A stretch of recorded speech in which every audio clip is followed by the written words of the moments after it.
Bonjour. Vous écoutez l'épisode 36 de la saison 2 du podcast Revue et Corrigée. Cet épisode est tiré d'un billet du blog publié le 8 novembre et s'intitule « Pas encore complètement soulagé ». On a payé, mais on n'est pas sorti de l'auberge. Je commence la rédaction de ce billet et épisode juste après l'annonce par l'ensemble des médias américains, y compris Fox News, de la victoire du ticket Biden-Harris grâce aux grands électeurs de Pennsylvanie. Et pendant ce temps, le président en exercice depuis son parcours de golf tweet « I won this election by a lot », avec évidemment la mention de Twitter en dessous « Official sources may not have called the race when this was tweeted ».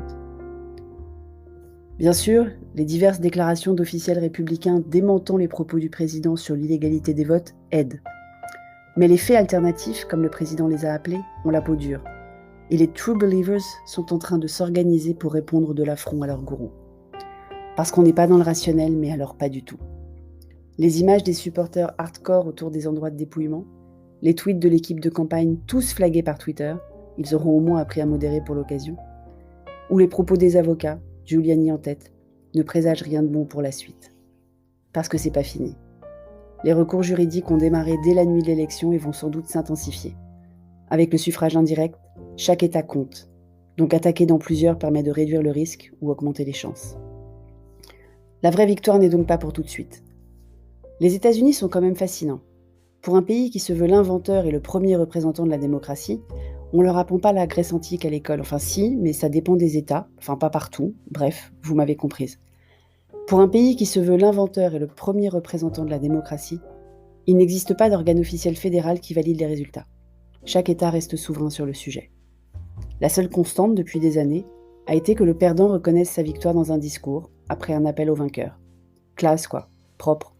Parce que si on veut être président des États-Unis, on respecte la démocratie, normalement. Mais la vraie victoire, si la justice fait son travail correctement, c'est-à-dire avec objectivité et impartialité, ne sera pas celle de Joe Biden. Ce sera celle de Kamala Harris. Jamais une femme ne sera aussi proche de la présidence après tout le cirque. Et certainement pas une femme non blanche. Mais d'ici là, il y a quand même les procès donc. Certains ont déjà été classés sans suite et sans mérite par certaines cours de justice, mais d'autres plaintes vont être déposées et ça peut durer longtemps.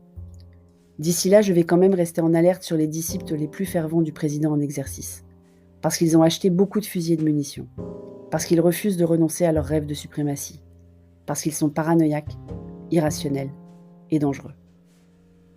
Et pendant ce temps, le confinement nouveau ressemble quand même furieusement à une transformation de l'ensemble des commerces en click and collect géant, voire en ask and collect, qui provoque des files d'attente plus importantes que si les gens pouvaient déambuler dans les magasins. Les centres commerciaux ne désemplissent pas, les transports en commun non plus. Les lycéens vont peut-être se retrouver en demi-classe, mais peut-être pas, ça dépend, ça dépasse. Et les nombres de cas, d'hospitalisation et d'entrée en réanimation continuent d'exploser sans inflexion de la courbe. J'ai commencé par écrire une longue tribune pour demander à ceux qui ne respectent pas les règles tolérantes de ce confinement nouveau d'arrêter, et pour leur expliquer pourquoi.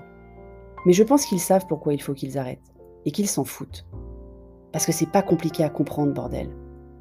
Merci de m'avoir écouté. Si vous écoutez sur Apple, surtout laissez un commentaire avec vos 5 étoiles, et sur toutes les plateformes de balado-diffusion, abonnez-vous et partagez. À bientôt.